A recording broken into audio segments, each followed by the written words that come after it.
Eager. All right. Sorry.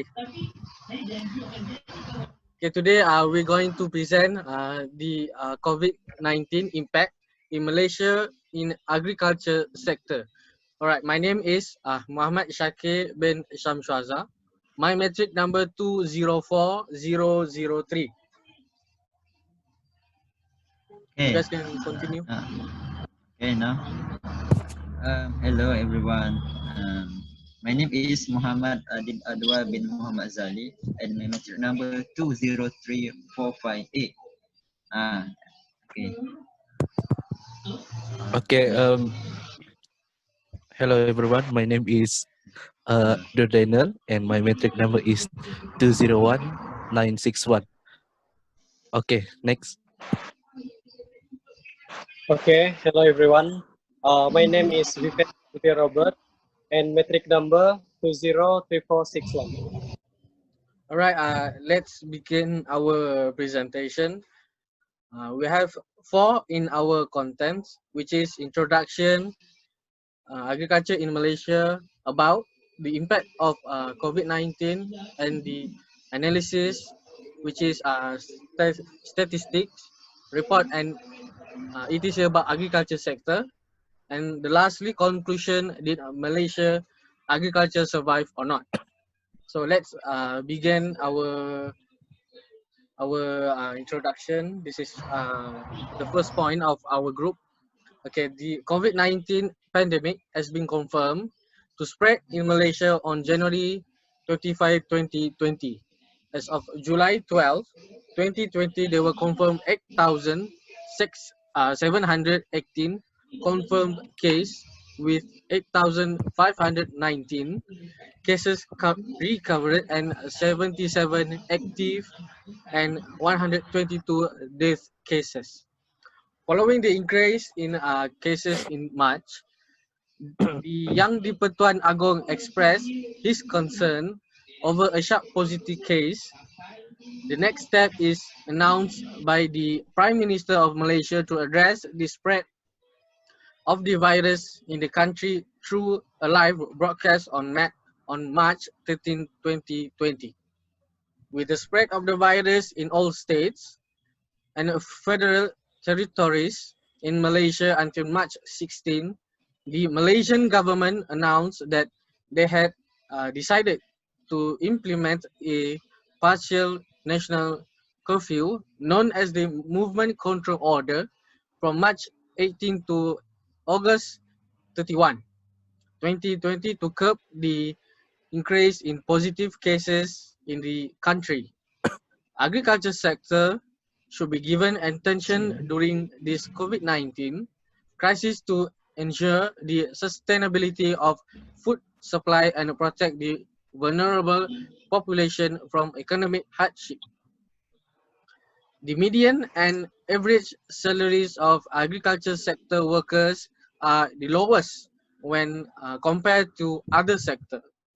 So let's begin the next section. Okay, let's continue to the next part. Okay, Adib, you can continue. Okay, I want to continue my part presentation. The statistic Malaysian agriculture sector during COVID-19 in 2020. The statistic is about vegetable. Okay, look at the statistic. This type of vegetable. I chose chili. Chili. Chili remains the SSR lowest, which 31.9%, followed by round cabbage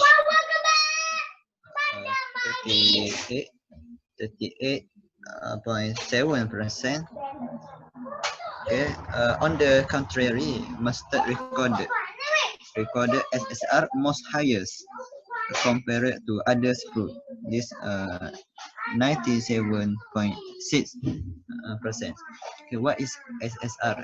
SSR is self-sufficiency rate. Okay, I will go next slide. Next slide. Okay, the next slide is statistic Malaysia agriculture sector during COVID-19 about fruit. Okay, the type of fruits. First fruit is watermelon. Watermelon remains the SSR highest, which 168.1%, followed by papaya is 150.2%. On the contrary, jackfruit recorded IDR below 1%. Yeah. Okay, this is our statistic about fruit and vegetable. Okay, so far this so far for me. Yeah.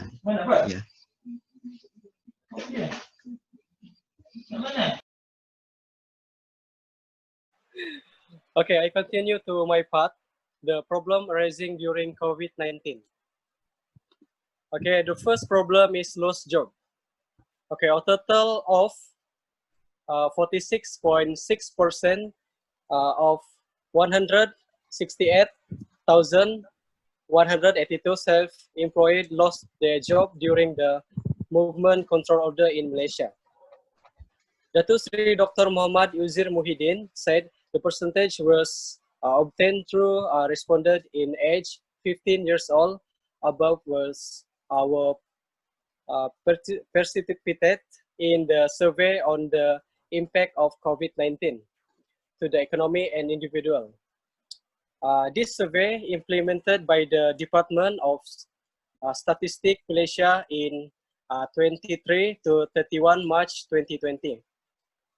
According to the survey, almost half, 46.6% of self-employed respondents said that lost their job, and an estimate 9 out of 10 respondents still work but got less income than average. The finding of this survey show that the agriculture and service sector recorded a higher percentage of job losses compared to other sector, respectively by 21.9% and 15.0%. For the agriculture sector, 33% of workers in the fisher subsector compared to the 21.1% in agriculture and plantation sector reported job loss. Okay, I got this data from My Metro News. Okay, the second is problem of food supply chain disruption. The food supply chain is a complex network covering production, processing, distribution, retailing, and consumption. So far, there has been no shock in Malaysia where the supply of food is concerned, but disruption is the transport of food and in-meal delivery have been repeatedly reported. A supply chain disruption is likely to affect higher value item first, since this item tend to involve more tiers of supply and human interaction and put nutrition food more at risk than staples. On the supply side, less production is expected, but at the time of writing, this is not yet noticeable. Road closure and transport restriction have slowed down agriculture service and prevent farm, especially smallholder, from selling the their product or buying input. And this has led to loss of produce and loss of income. This may affect cultivation in the near term. In addition, Malaysia agriculture sector is heavily dependent on foreign workers. Restriction on this movement of people especially affect foreign worker and result in labor shortage on the farm.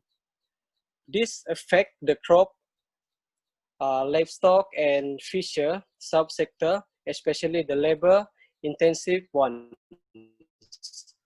And this impact is felt along the world agriculture value chain, affecting the food availability and therefore market price.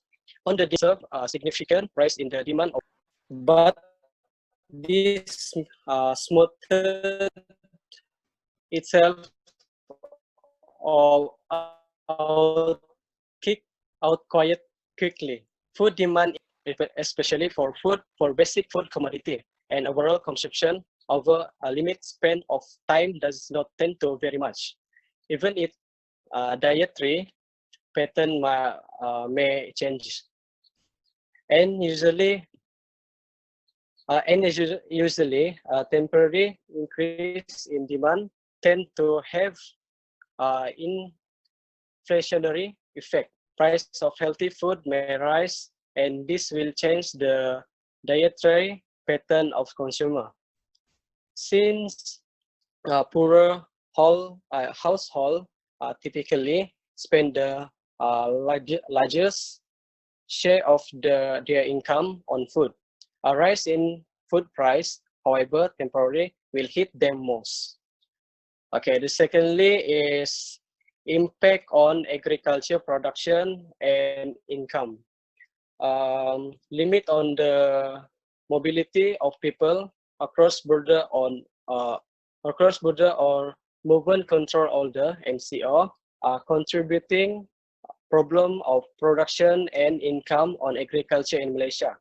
For example, in the interior of Sabah, there are smallholder in Kundasang have problem of production and income on agriculture after the implementation of movement control order start at 18 March 2020. This is because of vegetable wholesaler are not allowed to enter the Kundasang area. Over than 300 smallholder in Kundasang suffer losses due to dumping of unsold vegetable. Okay, next is shift in consumer demand. The collapse in consumption of food away from home will have a particular large impact in developed country. The closure of restaurant and food service provided in school, hotel and catering business has shrunk the market of some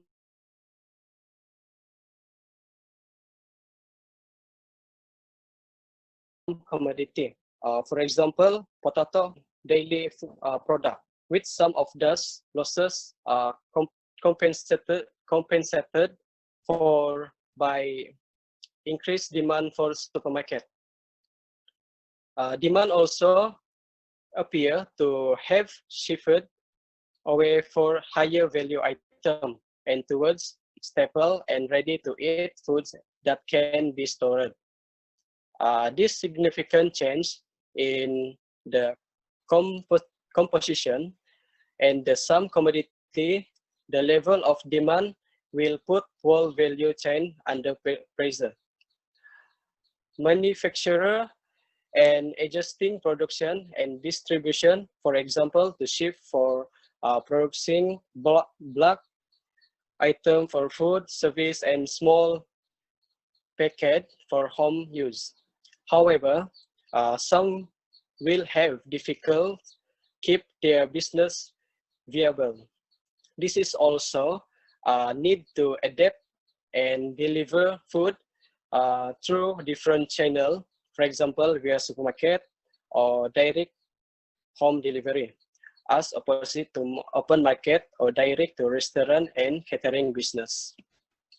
This will be particular challenging for small and specialized farmers who are more likely to rely on open market, restaurant and catering, who may struggle to identify new outlets and buyers. This demand shift are direct the result of containment measure to control the disease. Okay, that's all.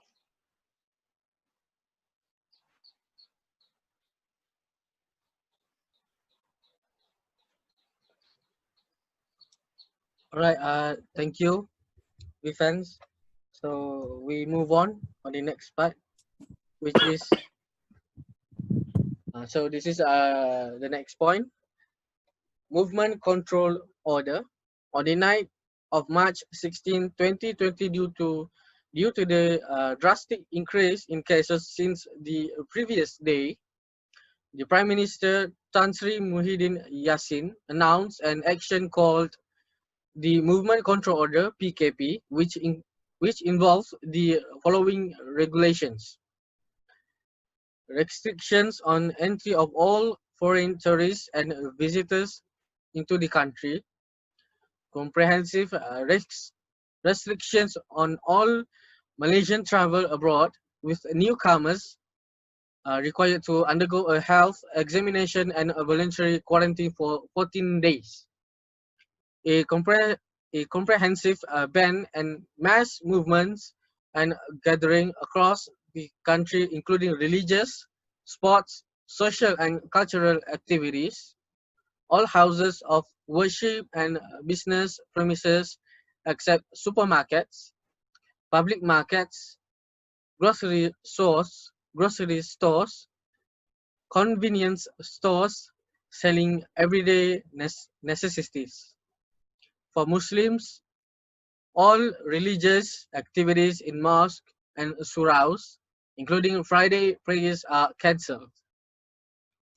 Closure of all nurseries, government and private schools, including day schools, boarding schools, international schools, tahfiz centers and other primary, secondary and pre-university educational institutions.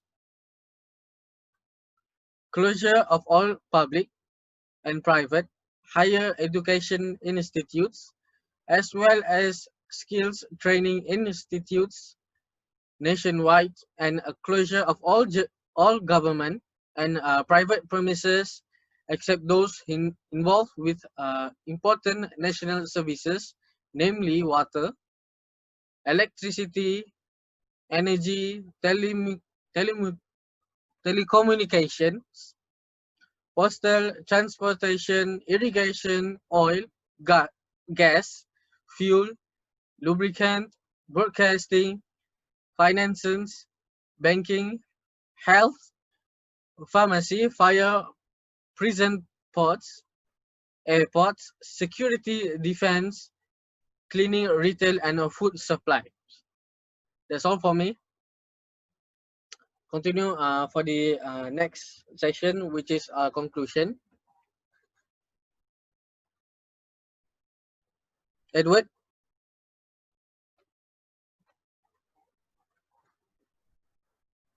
Open your mic, please.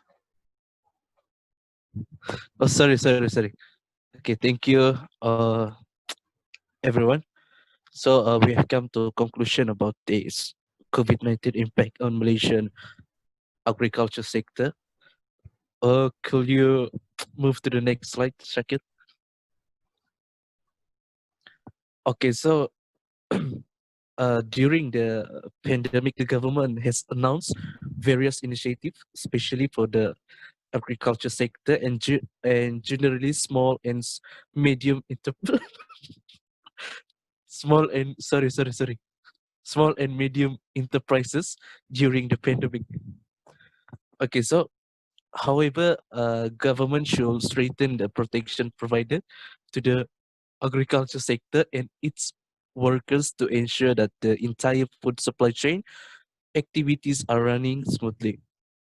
Overall, Malaysia government has done a very good strategy to ensure our agriculture sector is not badly infected during the pandemic.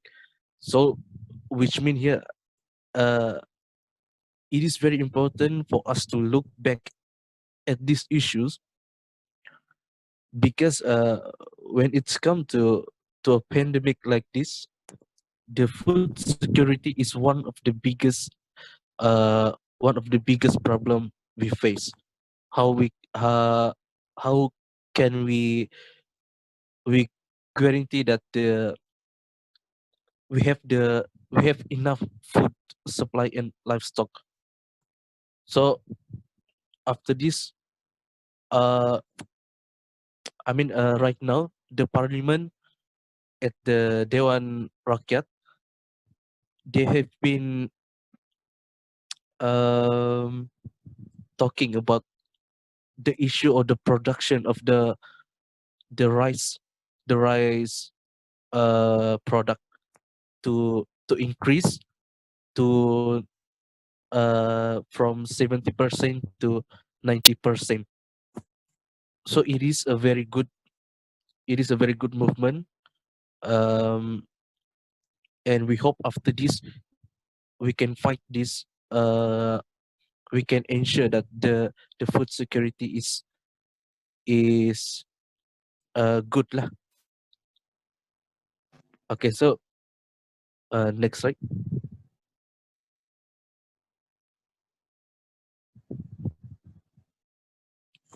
Okay, so that's all from us, sir. Special thanks to and we would like to say special thanks to the Malaysian government and all frontliners for helping us to fight this pandemic. Although the pandemic is still not over again yet, but we should be careful. Always use hand sanitizer and face mask. So we would like to say thank you, and that's all from us.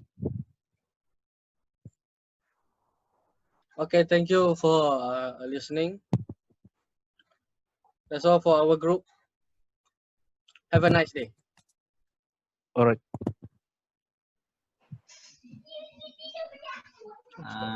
Okay, right.